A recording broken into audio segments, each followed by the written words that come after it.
نحمدہ و نصلی علی رسول الکریم اما بعد اعوذ باللہ من الشیطان الرجیم بسم اللہ الرحمن الرحیم یا ایھا الذین آمنوا اطیعوا اللہ ورسولہ ولا تولوا عنہ وانتم تسمعون ولا تکونوا کالذین قالوا سمعنا وهم لا يسمعون ان شر الدواب عند اللہ الصم بکم الذین لا یعقلون ولو علم اللہ فیہم خیر اللہ اسمعهم ولو اسمعهم لتولوا وهم معرضون یا ایھا الذین آمنوا استجیبوا للہ وللرسول اذا دعاکم لما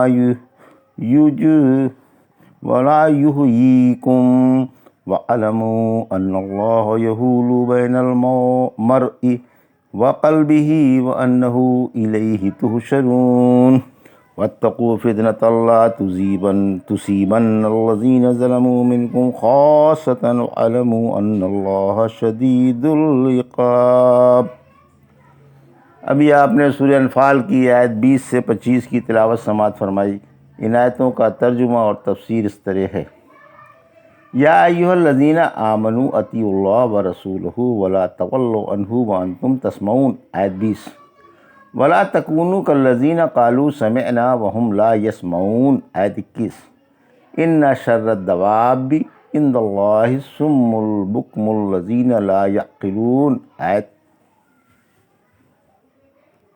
22۔ ولو علم اللہ فیہم خیر لا اسمعہم ولو اسمعہم لتولوا وهم معرضون، آیت 23۔ ترجمہ: اے ایمان والو، اللہ کی اور اس کے رسول صلی اللہ علیہ وسلم کی اطاعت کرو اور سن کر اور سمجھ کر ان سے منہ نہ موڑو۔ تم ان کی طرح نہ ہونا جنہوں نے نہ سننے کے باوجود کہہ دیا کہ ہم نے سن لیا۔ بلا شبہ اللہ کے نزدیک سب جانداروں سے بدتر بہرے گونگے ہیں جو عقل سے کورے ہوتے ہیں۔ اگر اللہ کے علم میں ان میں کچھ بھی خیر و برکت ہوئی تو انہیں ضرور سنا دیتا، اور اگر اللہ انہیں سنوائے بھی تو بھی اعراض کرتے ہوئے پیٹھ موڑ کر بھاگ جائیں گے۔ یہ تھا ترجمہ سورہ انفال کی آیت 20 سے 23 کا۔ تفسیر: آیت 20 اطاعت رسول کا حکم صلی اللہ علیہ وسلم۔ ایمان والوں کو اللہ کی اور اس کے رسول صلی اللہ علیہ وسلم کی اطاعت اور کافروں کی مخالفت کا اور ان سے مشابہت نہ کرنے کا حکم ہے۔ اسی وجہ سے فرمایا کہ آپ صلی اللہ علیہ وسلم کی اطاعت سے منہ نہ موڑو اور شریعت کے احکام بجا لاؤ اور ممنوعات سے بچتے رہو جب کہ تم آپ صلی اللہ علیہ وسلم کی دعوت کو سن چکے اور جان چکے ہو۔ آیت 21۔ مشرکوں کی مشابہت سے ممانعت، یعنی مشرکوں کی طرح نہ بنو جو باوجود نہ سننے کے کہتے ہیں ہم نے سن لیا، اور منافقوں کی طرح بھی نہ بنو جو کہتے ہیں کہ ہم نے بات سن لی اور مان لی، حالانکہ تسلیم و اطاعت سے کوسوں دور ہیں۔ آیت 22۔ یعنی اس قسم کے لوگ جو نہ سننے کے باوجود سننے کا اقرار کرتے ہیں اللہ کے نزدیک بدترین ہیں، نہ حق کو سمجھنے کی کوشش کرتے ہیں اور نہ زبانوں سے اسے ظاہر کرتے ہیں، اور عقل و فہم سے کوسوں دور رہتے ہیں، کیونکہ روئے زمین کا ہر جاندار اللہ کی اطاعت میں مصروف ہے، اور اس نے جس کو جس کام کے لیے پیدا کیا ہے اس میں لگا ہوا ہے، مگر ان کو عبادت کے لیے پیدا کیا گیا، لیکن یہ ناقدر عبادت نہیں کرتے۔ اسی وجہ سے اللہ نے دوسری آیت میں انہیں چوپایا بتایا ہے۔ سورہ اعراف کی آیت 179 میں فرمایا یہ چوپایوں کی طرح ہیں بلکہ ان سے بھی گئے گزرے ہیں۔ سورہ بقرہ کی آیت 271 میں فرمایا کافروں کی مثال اس کی سی ہے جو ایسوں کو آواز دے جو بہرز پکار اور چیخ کے کچھ نہ سن سکیں۔ یہ بھی کہا گیا ہے کہ ان سے مراد بنو عبدالدار کے قریشی ہیں۔ غرض یہ کہ مشرک ہوں یا منافق اور کافر ہوں یا بے ایمان، سب ہی سمجھ سے کورے اور صحیح ارادوں سے بے بہرا ہیں۔ آیت 23۔ غیر مسلموں میں فہم صحیح مفقود ہے۔ اگر اللہ کے علم میں ان میں کچھ بھی نیک صلاحیت ہوتی تو ضرور انہیں صحیح سمجھ عطا فرماتا، لیکن اسے معلوم ہے کہ یہ صلاحیت ہی سے کورے ہیں، اور اس لیے اگر انہیں سمجھایا بھی جائے تو بدگ کر دور جا کھڑے ہوں گے۔ یا ایھا الذین آمنوا استجیبوا للہ وللرسول اذا دعاکم لما یحییکم واعلموا ان اللہ یحول بین المرء وقلبہ وانہ الیہ تحشرون۔ آیت 24 ترجمہ۔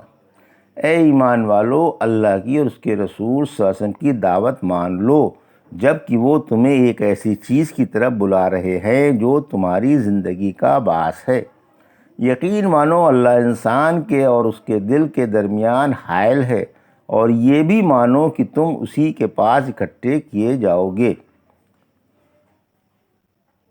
یہ تھا ترجمہ آیت 24 کا۔ تفسیر: ہر اصلاحی دعوت قابل قبول ہے، یعنی جو دعوت تمہاری اصلاح کرتی ہو اسے قبول کر لو۔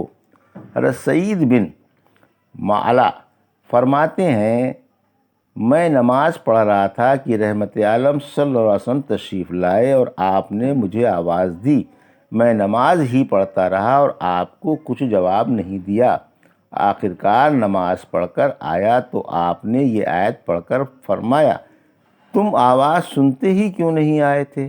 پھر فرمایا، میں تم کو مسجد سے باہر جانے سے پہلے ایک عظیم سورت سکھاؤں گا۔ چنانچہ آپ مسجد سے باہر نکلنے لگے۔ میں نے آپ کو وعدہ یاد دلایا، فرمایا الحمدللہ رب العالمین سب سے بڑی سورت ہے، اور یہی بار بار پڑھی جانے والی 7 آیتیں ہیں۔ پھر فرمایا، اللہ انسان میں اور اس کے دل میں حائل ہے، یعنی اللہ مسلمانوں میں اور کفر میں اور بے ایمانوں میں اور ایمان میں حائل ہے۔ اللہ انسان کے اور اس کے دل میں حائل ہے۔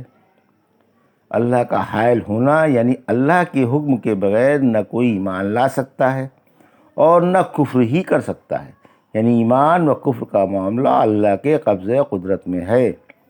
اسی وجہ سے آپ کثرت سے یہ دعا پڑھا کرتے تھے، یا مقلب القلوب ثبت قلبی علی دینک، اے دلوں کے پھیرنے والے ہمارے دل اپنے دین پر جمائے رکھ۔ ہم نے کہا، یا رسول اللہ صلی اللہ علیہ وسلم، ہم آپ پر اور آپ کے دین پر ایمان لا چکے، کیا آپ کو ہم پر اندیشہ ہے؟ فرمایا، ہاں، دیکھو دل رحمان کی 2 انگلیوں میں ہے اور وہ انہیں پلٹتا رہتا ہے۔ نواس بن سمعان رضی اللہ عنہ فرماتے ہیں، میں نے رسول اللہ صلی اللہ علیہ وسلم کو یہ فرماتے سنا، ہر دل اللہ رب العالمین کی 2 انگلیوں میں ہے، جب وہ جس دل کو چاہے سیدھا رکھے اور جس کو چاہے پلٹ دے، اور میزان بھی رحمان کے ہاتھ میں ہے، وہی اسے پست و بلند کرتا رہتا ہے۔ واتقوا فتنة لا تصیبن الذین ظلموا منکم خاصۃ واعلموا ان اللہ شدید العقاب۔ آیت 25 ترجمہ۔ اور اس فتنے سے کھٹکتے رہو جو خاص کر تم میں سے ظالموں ہی پر نہ چھائے گا، اور یقین مانو کہ اللہ سخت عذاب والا ہے۔ بری باتوں، یہ تھا ترجمہ آیت 25 کا۔ تفسیر: بری باتوں سے بچنا ضروری ہے۔ اللہ ایمان والوں کو بری باتوں سے ڈرا رہا ہے کہ ان سے احتیاط برتو، ان کا وبال نہ صرف مجرموں ہی پر آئے گا بلکہ ہمگیر ہوگا اور پھر ٹالے نہ ٹلے گا۔ مطرف رحمۃ اللہ فرماتے ہیں، ہم نے زبیر رضی اللہ عنہ سے کہا، ابو عبداللہ تم کیوں آئے؟ پہلے تو تم نے سدھارنے والے خلیفے کو ضائع کر دیا، پھر تم ان کے خون کا مطالبہ کرنے کے لیے آ کھڑے ہوئے۔ آپ نے جواب دیا کہ ہم عہد رسالت میں، عہد ابو بکر میں، عہد عمر میں اور عہد عثمان میں یہ آیت پڑھا کرتے تھے، لیکن یہ تصور بھی نہ آتا تھا کہ یہ آیت ہم پر ہی چسپاں ہوگی۔ آخرکار یہ واقعات ابھرے۔ ابن عباس فرماتے ہیں، اس سے صحابہ مراد ہیں، فرماتے ہیں اللہ مومنوں کو حکم فرما رہا ہے کہ اپنے اندر بری باتیں نہ پھیلنے دیں ورنہ ہمگیر عذاب آ جائے گا۔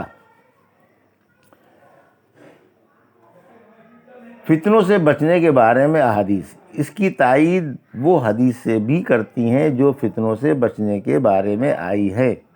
رحمت عالم صلی اللہ علیہ وسلم فرماتے ہیں کہ اس کی قسم جس کے ہاتھ میں میری جان ہے، تم بھلائی کا شوق دلاتے رہو اور برائی سے روکتے رہو، ورنہ اللہ تم پر اپنے پاس سے عذاب بھیج دے گا، پھر تم دعائیں بھی مانگو گے تو قبول نہیں ہوگی۔ نعمان بن بشیر اپنی انگلیوں سے کانوں کی طرف اشارہ کر کے خطبے میں فرماتے ہیں کہ اللہ کی حدوں پر قائم نہ رہنے والے اور ان میں گھسنے والے اور ان میں سستی کرنے والے ایسے ہیں جیسے کچھ لوگ کشتی پر سوار ہوئے، ان میں سے کچھ تو نیچے اور بڑے حصے میں ہیں اور کچھ اوپر ہیں۔ نیچے والے پانی لینے کے لیے اوپر آتے ہیں، جس سے اوپر والوں کو سخت تکلیف ہوتی ہے، اس لیے وہ ارادہ کرتے ہیں کہ ہم کشتی میں سوراخ کر کے پانی کیوں نہ حاصل کر لیں اور کیوں اوپر والوں کو تکلیف دیں۔ اب اگر تمام کشتی والے ان کا ہاتھ پکڑ لیں گے اور سوراخ نہ کرنے دیں گے تو سب ڈوبنے سے بچ جائیں گے، ورنہ سب ہی ڈوبیں گے۔ حذیفہ رضی اللہ عنہ فرماتے ہیں، عہد رسالت میں کوئی ایک بات کہہ دیتا تھا جس سے منافق ہو جاتا تھا، لیکن افسوس آج تم اپنی محفلوں میں بے پرواہی سے چار دفعہ ایسی باتیں کہہ دیا کرتے ہو۔ تم کو بھلائی کی رغبت اور برائی سے نفرت دلانی پڑے گی اور نیکیوں کا شوق دلانا ہوگا، ورنہ اللہ ہمیں اپنے عذاب سے فنا کر دے گا یا پھر تم پر برے لوگ حاکم بنا دیے جائیں گے۔ پھر تمہارے نیک آدمی دعائیں مانگیں گے مگر دعائیں قبول نہیں ہوں گی۔ جب میری امت میں گناہوں کا غلبہ ہوگا تو اللہ کا ایک عام عذاب آئے گا۔ میں نے کہا، یا رسول اللہ سسم کیا ان میں نیک نہیں ہوں گے؟ فرمایا، کیوں نہیں؟ پوچھا، ان کا کیا ہوگا؟ فرمایا، وہ بھی عذاب میں گرفتار ہو جائیں گے، پھر اللہ کی مغفرت و رضا کی طرف لوٹ جائیں گے۔ یہ تھا سورہ انفال کی آیت 20 سے 25 کا ترجمہ اور تفسیر جو بھی آپ نے سماعت فرمائی۔ بارک اللہ لی و لکم فی القرآن الحکیم ونفعنا وایاکم بآیات الذکر الحکیم۔